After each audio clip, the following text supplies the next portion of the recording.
So, I heard you missed last week's episode of Graveyard Carz. This is what you missed. Last time, Dave jumped from car to car, installing and assembling what he could, and Will struggled to keep focused on one project at a time.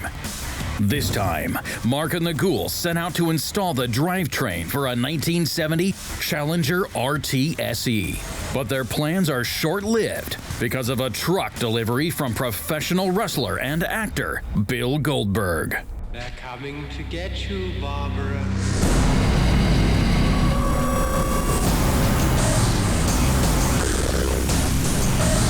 It has been established that the unburied dead are coming back to life.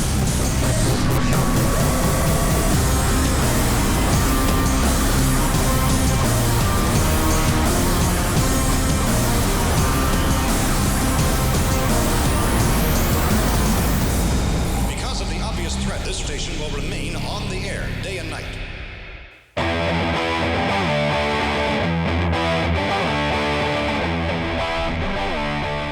So this week we're working on a few different projects. Number one, a car that's been here way too long, our 1970 Coronet RT convertible. Now, if you recall back when we first got that car in, it belonged to Brett Torino. 426 Hemi, 4-speed, convertible, 70 Coronet RT. Total production of those cars were 2. This is the only one left in existence. So it's a cubic dollar car. As a matter of fact, I had to take out a special insurance binder just on that car to have it here. I've had Alyssa out working with Will, and she's doing really well. She worked with him on learning how to do the seam sealer, did a spectacular job. Then Will came in and did all the pre-paint work. So now it's at the point where it's ready for its final paint. So one of the goals this week is to get that car painted. It's a gorgeous color too, wait till you see that. It's just absolutely stunning. Another car that's been here not nearly as long as Torino's car is a 1970 Dodge Challenger RT SE, one of 722 440 automatic air conditioning cars. So we've got to get the drivetrain in it. Right now it's sitting on the bin pack. It needs to get the drivetrain put into it, the whole bottom side buttoned up, because Dave literally has every part ready to go on that car, and he'll knock it out fast. That's going to be our goal for the week.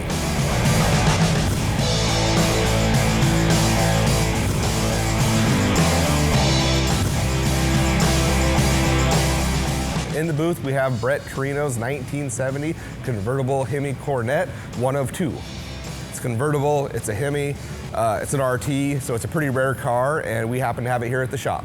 The car's been here for a little while, I believe since 2013. Owner's been patient, but it's time to get it done, and that's what we're doing. So this color wasn't very popular, so when I tried to get the color, I called PPG. They didn't remake it because it wasn't a popular color. So what I had to do is just find a color that was close, which I did, and they just tint it to match, and that's where we're at now. I gotta say, you know, every day is getting a little bit funner at Graveyard Carz as we evolve. So if you go back to the old days, like even just go back like 10 years ago, which I guess is the old days. So we can get along.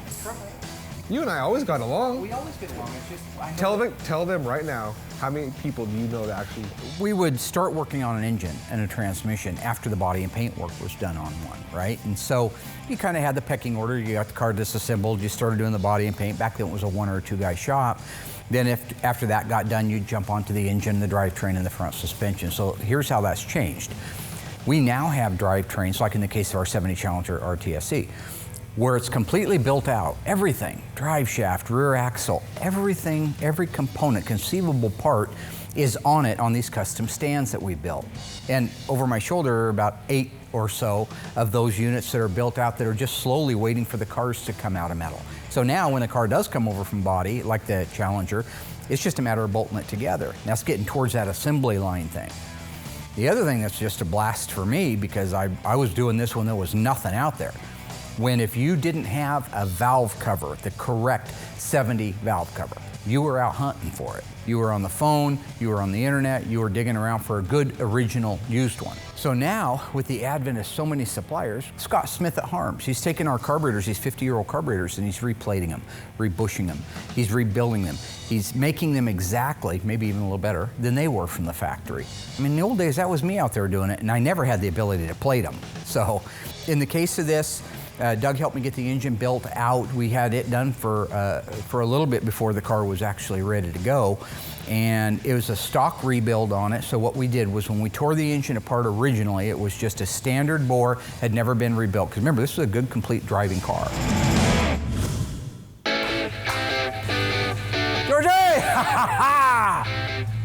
Where is George, actually?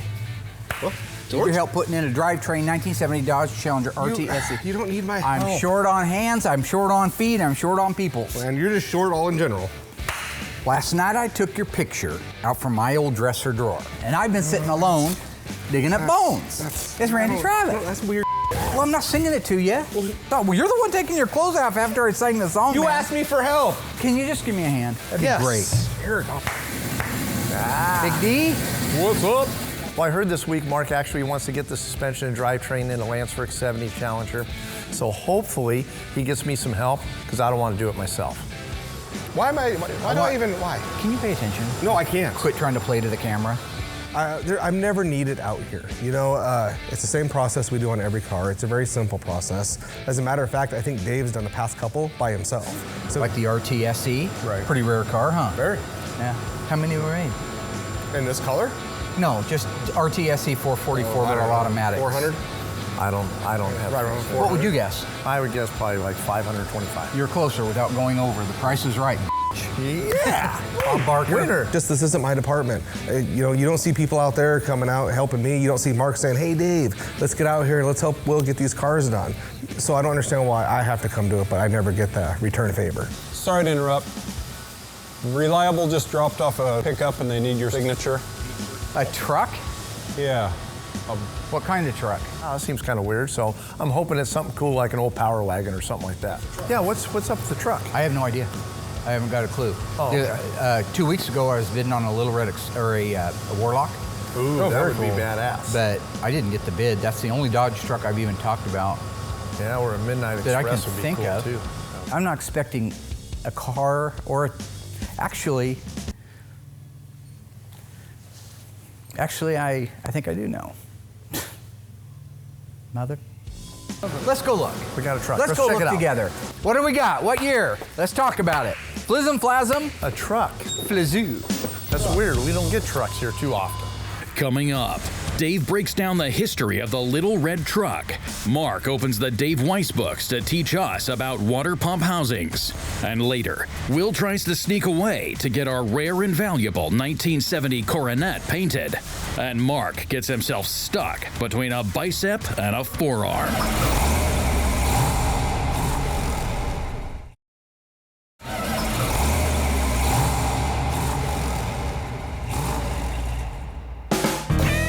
In 1977, Dodge launched a pickup with fat tires, bucket seats, and wood trim. Originally going to be called the Red Warlock, the name changed to what is known today as the Little Red Truck. Built on a D150 chassis and weighing a whopping 6,000 pounds, the real incentive was the 360 V8 and 4-barrel carburetor without the burden of any pollution control equipment. And this truck was hard to come by. At least in 1977, the brochure noted that it wasn't available in California, Florida, Maryland, Oregon, or Washington, and might not meet local noise standards elsewhere. The truck was also pricey. The package was an additional $1,100 on top of the $5,100 base price of the D150. And it took on numerous other options. For example, automatic transmission, the Adventurer trim package, FM stereo, a convenience package, oil pressure gauge, and quad rectangular headlights. With those minimum options considered, the price exceeded $7,400. And that didn't include the $200 bucket seats or the $624 air conditioning add-on. Only 2,100 units were made in 1978, with a slight increase to 5,100 units in 1979. But when the gas crisis hit, most trucks sat on the dealers' lots, and in 1980, the production was canceled. Doug comes to tell me that there's a truck here, that Reliable just dropped off a truck. I'm hoping it's something cool like an old Power Wagon or something like that. I am excited to hear there's a truck here. We haven't done a truck here at the shop yet. Well, we step outside and I see a truck, but I kind of keep looking for the truck that we're supposed to be getting delivered. Little come to find out that it's Goldberg's newer truck. It's all completely rhino-lined. It's jacked way to the sky. It's got these big old massive tires on it. The only reason it surprised me is it wasn't supposed to be here for 6 months to a year. That was what I told him. This is Goldberg's rig. Goldberg's sending up that rolled over, kicked in crap box Dodge truck that needs an engine in it, which I agreed to do all those things, but I didn't agree to do it right now. You know, Goldberg's become a friend over the years, and he's a huge Mopar nut. Now, he's a car guy by nature, but he has a soft spot for the Mopar. So he has a few. We did our 68 GTX 444 speed car. Beautiful car. Remember, that was blue with the white stripes? Gorgeous machine. After we did that, he was so thrilled with it that he called up and he said he had another car that wasn't restored. It was a nice car, but it needed to be restored. And that was a 1970 Cuda 446 barrel 4-speed shaker hood car. Black, no vinyl top, black interior. So I think they see 902 of those cars were built. Now that statistic only breaks down the 440, the 6-barrel, and the 4-speed. It doesn't go into the fact that it's black or that it's a track pack car or if it has an AM8 track. Goldberg called me a couple weeks ago and he was saying that he blew up the engine or was ready to blow up in his Dodge truck, and I said, sure, be happy to help you out. He's a good guy, he'll do anything for anybody, I don't mind helping. But I told him also there's no way I'm gonna get to it anytime soon, so don't even bother sending it up. And I just showed up. Looking at the truck, you can actually see Bill Goldberg in this truck. This would be a truck for him, as it's high, it's mean looking, it's big. We're gonna put an engine in it, that's all we're doing to it. That's what he asked. He said, please, please, please do me a favor, and so. It'll be interesting to do. Whether it just plugs right in, how it goes, do we need to tear the whole front end off? So it'll be a learning curve, but apparently he wants it done and he wants it done now. I don't know, it sounds easy, but I know it's not gonna be easy. My only concern about doing it is I know it's the same block, it'll bolt up, but they come with that controller, which makes life great. So you put it in a Superbird, that's the best thing since sliced bread, right? Because we'd have no way to make the engine run. But that's already got a computer in it that runs an engine. So will it run the 392 or do you have to change things out? And those are things I just gotta call Ed back at Mopar and find out. What I'd like to know is who rhino coats an entire truck? Yeah, the entire truck is completely rhino lined. And I mean, it does hold up. You know, you get trucks that are all beat up and scratched and rusty, and a lot of these guys just cut the rust out of them, fiberglass them, and undercoat the body and forget about it. So it's nothing new to me to see the undercoating. I mean, the truck's all right, but it would have been nicer if it was painted and not all the crazy bumpers. Or tires and wheels are nice. If you wanted to text your paint, he could have had you do it. You know? While Mark and Dave admire the truck, I'm going to use this opportunity to kind of sneak out and get back to painting our 70 Coronet. Hey Willie, what's the paint coat on this one? I know you can match the texture. How about the color? Willie! Where the hell? Where did he go? He disappears. He just drifts off. I'm stuck out here looking at this crap box, rolled over, kicked in pile of monkey dung. Don't tell Bill, you cut that out. I don't need my kicked. At least this one runs and drives. Yeah, that's the good news. Grab the stringo and put it out in rat row. We'll get to it when we get to it. Sounds good. One thing I am very curious about, and this is true, if we're gonna be able to use the original computer to run that 392, or if we're gonna have to put in their plug and play kit, or if it's a hybrid of the two. So it'll be interesting. I'll be learning with you people exactly what it takes to make that happen. So if and when I get to it, Mark Worman. I don't need a belt around my waist to tell me how awesome I am. I mean, I need one to hold my pants up, obviously. I've lost a lot of weight and I've not been sick or anything. So don't. 1969 Charger Daytona. Who could mistake the rear spoiler on that car? Stood 80 feet in the air, whatever it was. 1970, Chrysler got a lot more conservative. They came out with another wing-style spoiler. It was option code J81. Now, the question is, what was the name of that spoiler in 1970, the J81 option? Was it the duck tail, the gull wing, the go wing? A little bit tricky. Think you know the answer? Stay tuned after the break.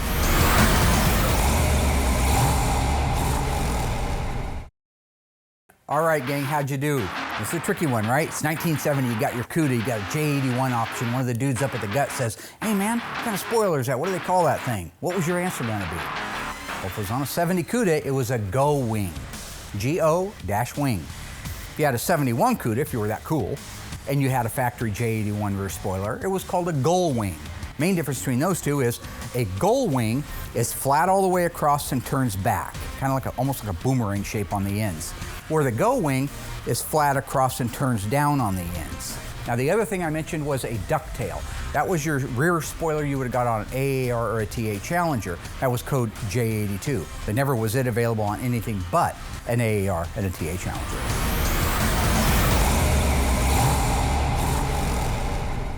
The only thing is, and I wouldn't tell Bill because he'd knock a lung loose, what's with the rhino coat? The entire truck is rhino coated. Nobody does that. That's a new thing I'm now. from Springfield, Oregon, and nobody does that. Yeah, so is Will gonna help me finish the rear end up anyway? Yeah, let me get him, hang on. I'll get stuff ready here. Okay. Willy Wonka!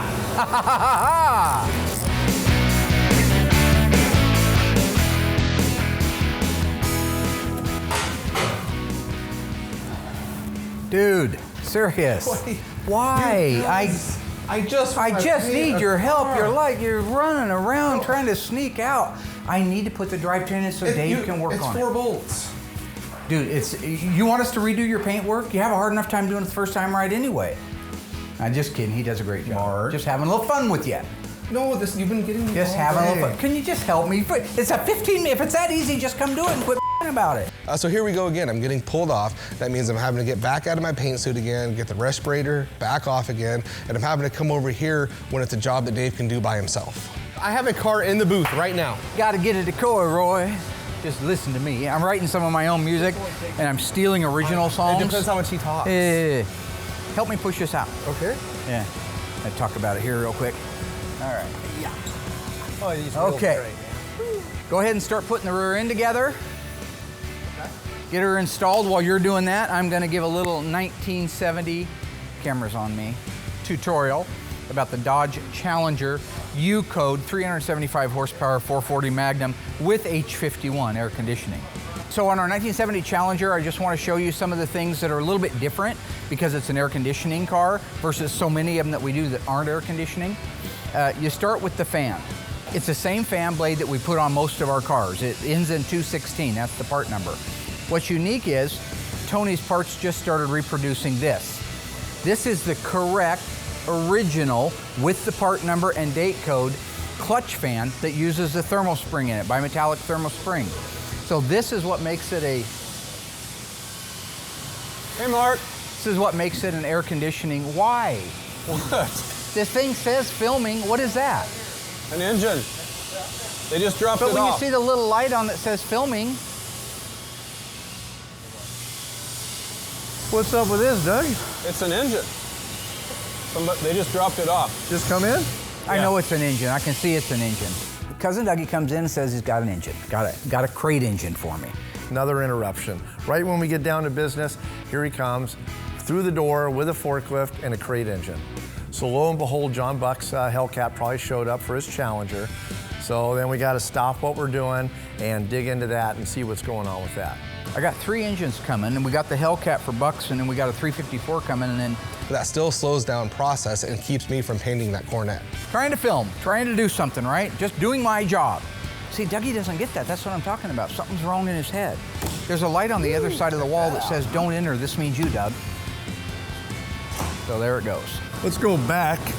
God. I didn't order this engine. Stay tuned. Mark opens the Dave Weiss books to teach us about water pump housings. Will continues to try to get the 1970 Coronet painted. And the ghouls are in for the biggest surprise yet.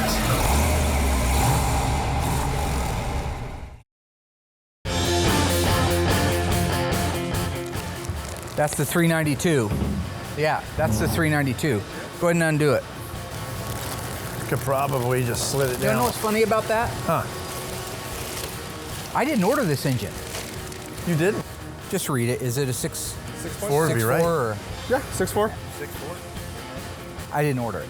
I'll tell you who did order it. Bill the Bully Goldberg. The truck shows up, the crate engine shows up, and then Mark says, you know, is Bill Goldberg trying to bully us? He definitely is. I mean, if he's not intimidating enough, here he is sending his truck, sending his engine, I mean, back to back like that. So apparently he's wanting something done. Goldberg's a patient man, and he was more than patient with us on the other jobs that we've done for him. So I'm thinking if he just comes in here now, pushes a little, it'll probably influence Mark just to get, you know, next time there's an opening, maybe we just kind of sneak it in real quick. See, he called me a week ago and goes, when my truck gets here, when do you think we can get working on it? Well, we got a lot of cars ahead of him, right? Oh yeah.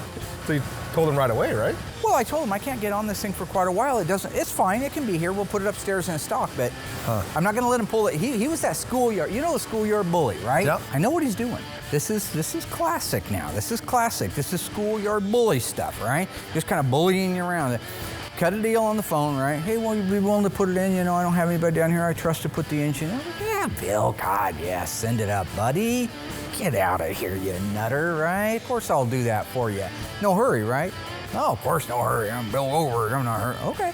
Well, now we got the truck. We got a crate engine, right? What do I have to wake up to tomorrow?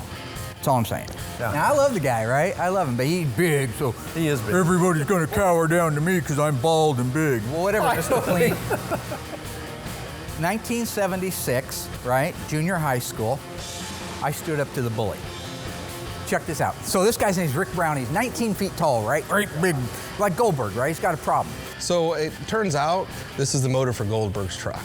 So while Mark and Dave are looking at it, drooling over it, doing all that weird stuff over it, I'm gonna just kind of sneak out and then head out to get the Coronet painted. Yeah. So I go up to him and I say, what you gonna do? And he looks down at me. And I walk up to him and he looks down at me. And he says, bust you up. Right? You know what I say? Everybody else would have ran. Yeah. I said, go for it. Hey, So, yeah, wasn't that from Rocky 3? That's right, Mr. T. oh, I see what you're, what does it matter That's who a good did it one. first? Yeah, as long as you told him, yeah, you shied him off. So far, the ghouls set out to get the drivetrain installed in our 1970 Challenger RTSE, but have been bombarded with interruption after interruption, which consequently has prevented Will from also getting the super rare and valuable 1970 Coronet, its final coat of paint. Now, there's only one goal ahead of them, to get the drivetrain of the Challenger RTSE installed, unless professional wrestler and actor Bill Goldberg throws any more surprises their way.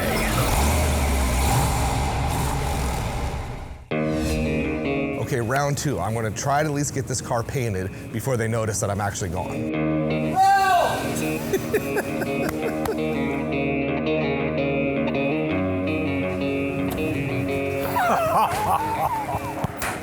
So here I am in the booth, I got the paint suit on, and yet again, here comes Mark, and I can't emphasize enough how frustrating it is. Why won't you just come help me put the thing together? What is with the zoot suit and the funny helmet? What are you doing?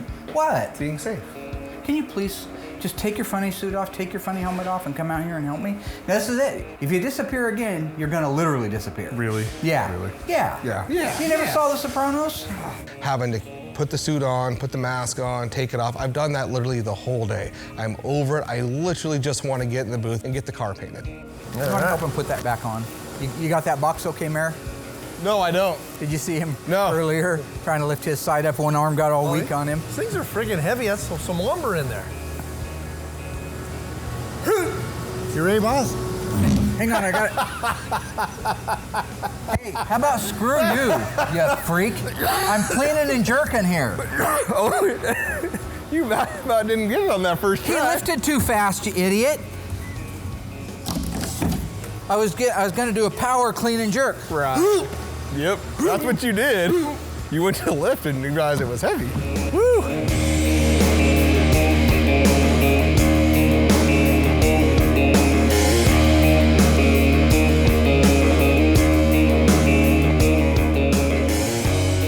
When Doug put the duct tape on? I don't know. Yeah, I think so. He's an odd one. Doug's awesome. So many of the cars that we're doing right now, especially getting to the Cudas and the Challengers and the 70 on up, you're seeing that 446 packs, 426 Hemis. I mean, we've kind of come to the table, so our shop's filled with those. But this is a nice little original U-code 375 horse 440 Magnum with a 4-barrel on it. So I'm just going to take a couple of minutes and I want to show you some things that make the 4-barrel unique, just kind of acclimate you with a few little things that maybe we don't get to cover all that much on a normal engine. Okay, so the first thing you see is this uses a 215 fan. So this is the same fan blade most of our cars that we work on here have. Most of the cars with the max cooling have a clutch fan too, but it's different than this one. So Tony's Parts is now making the AC version. That's what you see here. So you got your nickel cadmium finish on it, you have your correct part number, you have your correct date code down here. This little spring is what identifies that as being for an air conditioning car. All right. Okay. What do you think? Well, we're down? Yeah, we're there, aren't we? Almost said the S word, but I stopped. No bad words out of me. Keep going. Hold it. Go up. And that should work. The fan blade itself is the same fan blade. The part number ends in 216. 215 is the same blade too. The fan clutch itself is a little different. You'll notice if you go look at our other engines up there that have a fan clutch on them for the max cooling, they don't have this bimetallic coil spring in them. This is designed originally for the air conditioning cars, so it was a bit temperature sensitive. That is the difference between the AC and the non-AC max cooling. What has happened? Sweet, sweet. Did they all fall apart? The top one was money. Or the bottom one went right in, but. Yeah, that's why I had a problem with the top one. You gotta kind of hold it up against that frame rail. The unit you see here, this bracket and this idler pulley, you'll never see those on a non-air conditioning because a non-air conditioning car only uses 1 or 2 groove pulleys down on the crankshaft. A 1 groove pulley down on the crankshaft would be it was a manual steering car. A 2 groove would be it's a power steering car. The alternator belt on those, if you look at the other ones, wrap around the crankshaft, the water pump, and the alternator. In this case, there's a lot more going on. You'll notice we don't have the AC compressor on there yet. That's back getting built by Classic Air. When it comes back, it'll have 2 pulleys on it that'll line up with the 2 pulley alternator and go around the 2 pulley crankshaft. Those are the items that are gonna make it function like it's supposed to spin like it's supposed to at the right RPM. The idler pulley is just a unit that wasn't needed on a non-air conditioning car, but because those other 2 belts are being used for the AC compressor and the alternator, we had to come up with one to run the water pump. So this idler pulley is just a free spinning pulley. All it does is it takes up the gap and gives this belt that runs the water pump something to ride on. A non-air conditioning car doesn't use that. It just uses the same belt to run the water pump, the alternator, and the crankshaft. Let's see. I feel like I shouldn't even be over here. I should be painting. I know, I hear you. I appreciate you being over here though. Well, I'll do it for you, Dave. Then I can get this done. Is it going? Yep. No, I don't mind. I know there's a rag there too if you need to wipe your hands off. And so a couple other things just real quick here, because a lot of this is the same as being a non-air conditioning car. This is a 444 barrel car. One of the things you see is this stove. This heat riser stove, Tony makes this too, by the way, but these are usually missing because either people put headers on their cars or they took the manifold off to replace the gasket and didn't see the need for this to go back on. But that's what it's supposed to look like. What it does, it takes the warm air off the manifold, it goes through a coil-shaped tube and into this port right here. That gives it warm air inside the air cleaner. All right. We're good. Nice. Actually, went pretty smooth. I can't wait to get that Coronet in here. I know. Hey, think you'd have it a day earlier if I could have painted it. Yeah, I know. You'll get her done. I know. Other things that aren't really unique to an air conditioning car, but are kind of interesting when you look at the correctness of it. In 1970, the kickdown linkage was actually 3 pieces, versus in 71 on up, it went to a 1 piece. So let me show you that. This rod, this bell crank, and this rod. The upper 2, this bell crank up here that's painted engine color and is painted on the engine when it gets painted, holds the actual adjustable rod itself. So with these bell cranks in place, all they're doing is collectively they're coming down here and they're intersecting and controlling the throttle pressure. The throttle pressure on the valve body inside the transmission, if you are going down the road at 35 miles an hour in your 70 Challenger 440 and you stomp the gas to the floor, this is kind of what it does right here. I'll pull on the throttle cable and give you the example. When that moves, that throttle, now right now it's not adjusted right, it's adjusted all the way back. Foot goes to the floor, you see this rod go back?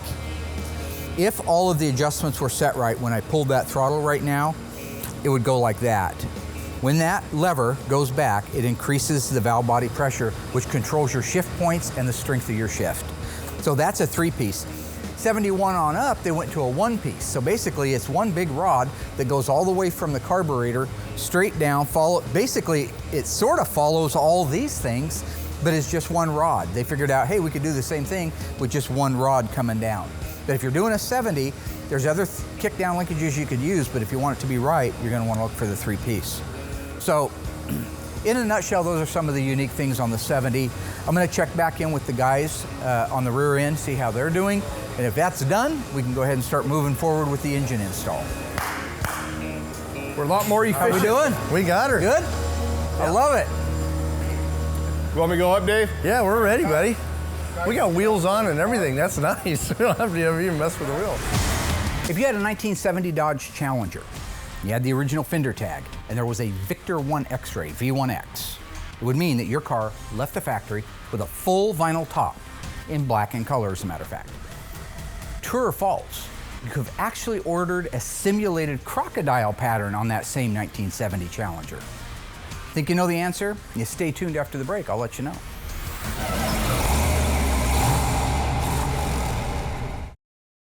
So how'd you do? True or false? Could you have gotten a simulated crocodile pattern vinyl roof in 1970? If you said false, you are correct. Now let me explain before you throw anything at TV. V1X definitely meant that you had a black full vinyl roof. V1W would have been a white full vinyl roof. If you had a V1G, a Victor 1 Golf, that would have been a simulated gator grain, not a crocodile, they're different species. Gator grain was available in 1970 on a Dodge Challenger. So if you said false, you're right.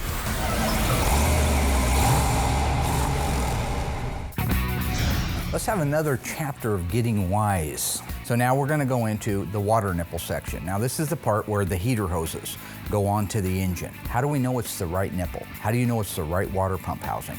Because there are two water pump housings that have the same casting numbers, but one of them is the correct one for the 70 on up, 1/2 inch and 5/8, where the other one is for the double 5/8 back. So we're gonna learn that right now. So we have A, B, and C. These are the three options for a big block. This is our 383, 440, 446 barrel, or 426 Hemi. This is on a 70, let's just say a 70 CUDA is what we're working on. We have the three options here. We also have the breakdown in the chart to tell you exactly what they're supposed to be. So from 1968 to 1970, I'm working on a 70. The one they're calling out for here has the A next to it. It's a 3/8 pipe thread. That's this one right here. So here you can see that this is a 3/8 diameter pipe thread, which is much bigger than a regular thread.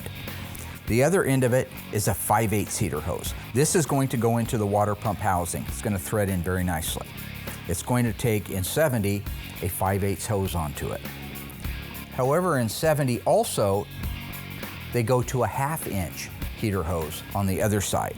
So if you look here at C, you're going to go down and see 1970.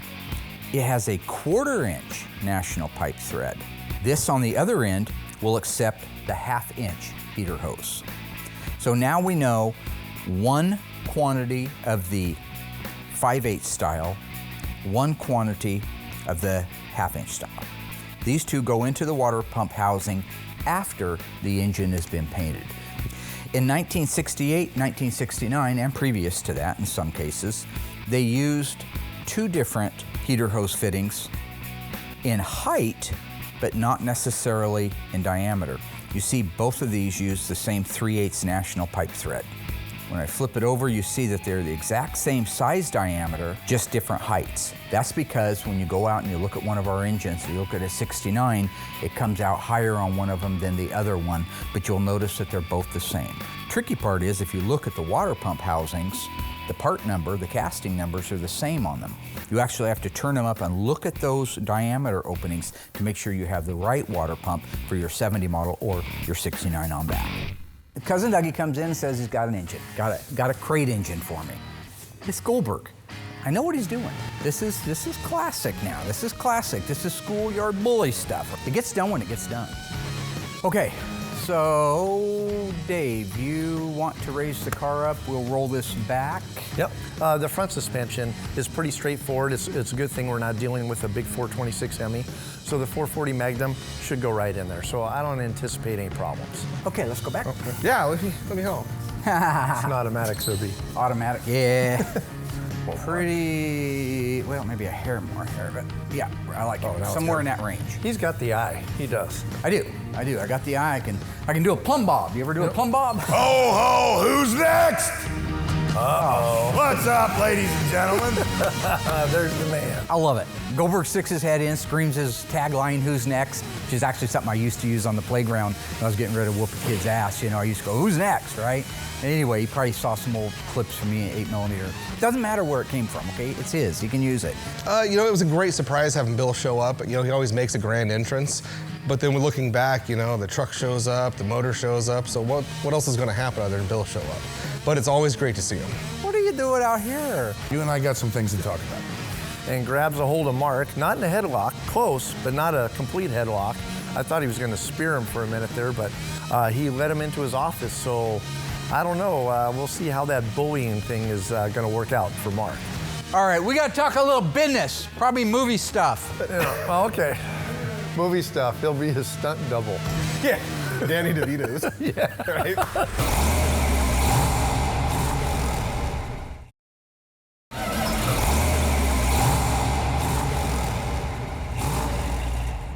You know, I hate getting distracted, having to go over there and help Mark and do those drivetrains, but it actually kind of worked out good because Goldberg showed up. I saw them heading into the office, and it looked like he had a pretty good grip on Mark. But the good thing about that is while they're in there hashing out what's going to happen, I can head out there and paint that car.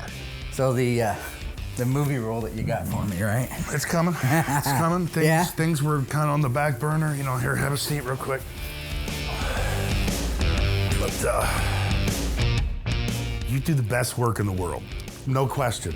So for him to say that he looks to me as the best in the Mopar world of working on these cars, I mean, that's just a huge compliment. And I won't even play it off like I'm all that, because I'm not all that, and it's humbling.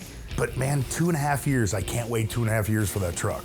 I can't, I gotta use that damn thing. I have a parking lot full of cars that belong to people who are willing to wait.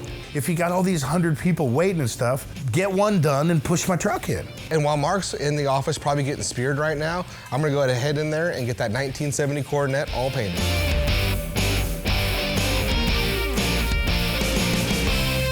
What you don't understand is that now is the wrestler you're dealing with. Point obviously being, I think I'll be able to get to your car, the truck, quicker than I was originally talking about. Every time we get one of these cars done, you know, it's a great feeling. They're rare cars, they're high dollar cars, and it's very rewarding when these cars are out there and people say, hey, Will Scott from Graveyard Cars did this car, and they look amazing. So what is it gonna take? Do I have to get my hands dirty? We got to put an engine in the RTSC. You can help us do that. Why are we talking? Let's go. You big bug-eyed thing. Half of the stuff with Mark is levity. Half of the stuff with Mark is, you know, we just kind of push the envelope. I just like playing around with the guy. He knows I love him to death. I understand his plight. I understand his situation. But we've got a pretty cool relationship. It's a lot of fun. Billy G is going to help us put that drivetrain in. He volunteered. You heard him. Yeah, that's awesome. Goldberg apparently is going to help install this, and I tell you what, I couldn't be more happy to be on board with it. I'm a team player. You know, if Mark says, hey, Will, we need you over here, you know, I'm going to drop what I'm doing to get over here, and that's where we're at right now. I've been bugging Will all day. He's been running. I've chased him from one room to the other. He's hiding. He doesn't want to help. Now, the minute Goldberg shows up, who's next? Mr. Bill Goldberg. He's volunteering his time. Okay, I know that you're not really a hands-on kind of mechanic, guy. What? No, I'm You're saying, kidding, right? I am kidding. I just pulled the motor of my 429, the lawman yesterday. You did? Well, I helped, yes. Okay, now we're getting I somewhere. didn't do it by myself. Well, you're Bill Goldberg. You shouldn't have to, for God's sake. Well, am I going to pick it up and put it on my shoulder? You see the Pope baptizing people? No. Well, you're a businessman. Goldberg's going to actually help us install the engine suspension. What more can you ask for? The front bolt K-member Yes, bolts sir. are right there. We're going to want to line up that hole with it. Yes, sir. At the back, you're going to want to keep an eye on your transmission cross member to make sure that it slides into the torsion bar cross member right here. So For green light go, Well, Big Bill? No, hold on. Before the green light go, I came to you guys because you know everything, right? And then Bill gets a fast one on Mark, says, hey, what's up with that rear cross member on the transmission? If you knew everything, you'd know that this is a B-body cross member going in an E-body car. I mean, it's an easy mistake to make. They got all the cross members hanging on the wall. Doug's new. He just started doing these, and easy mistake to make. Now we're going to change out the transmission cross member. Bill is right. Now, this is interesting, right? You taught me well. I put it on there to see if you'd pay attention. All right, it was a test to see if he was watching. And you know, kudos to him. He picked it right up, you know. All right, guys, got the right cross member. Right here, go for it. Something like that. Keep me on my toes, are you guys? Oh, we got a little bit loose. We'll move around. Head on down, Willie.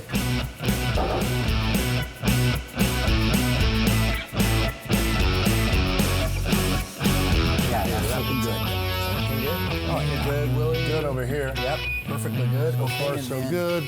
I got to actually physically work with Goldberg on a car, which we haven't done that. We've goofed around a lot, and he says it, but he actually got in there and gave us a hand. Helping install that engine was very rewarding. I very much like the individuality that Mopar collectors, owners bring to the table. It's something different. The engine install went fantastic. Car dropped right down where it's supposed to. Everything lined up. Bill got down there, was getting dirty, laying on the ground there, tightening up the K-member bolts. And I love having Goldberg out. He's a great guy. He's got a great sense of humor. He's very much like myself. We seem to have certain areas that we are, like we're always showboating or whatever.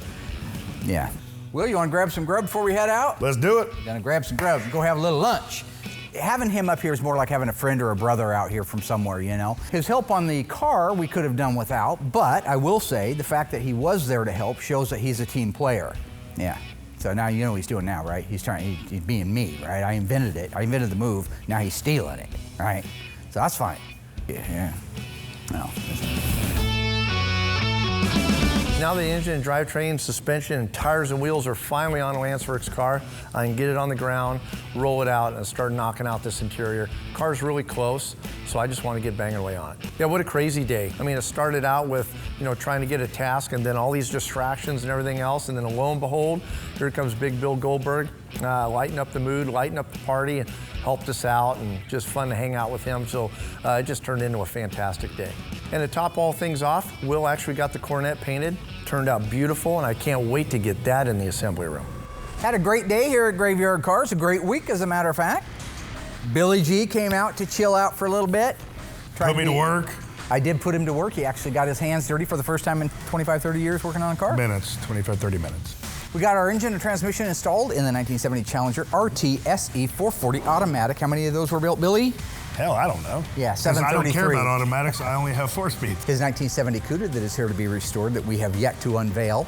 446 barrel, 4-speed, track pack, triple black, bad boy, what you gonna do?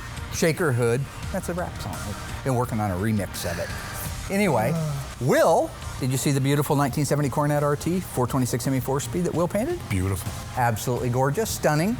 Billy, thank you for coming out and hanging out with us. Hey, we love you, man. As always, it's an honor and a privilege. Everybody you got working in the shop's great, and there's no question that you do good work, or I wouldn't be here. And you want to bring that poop box truck back when we get it all done and run it against my 1976 Dodge Power Wagon with a 440 Magnum? If you got anything that'll race the lawman or the demon, then yes.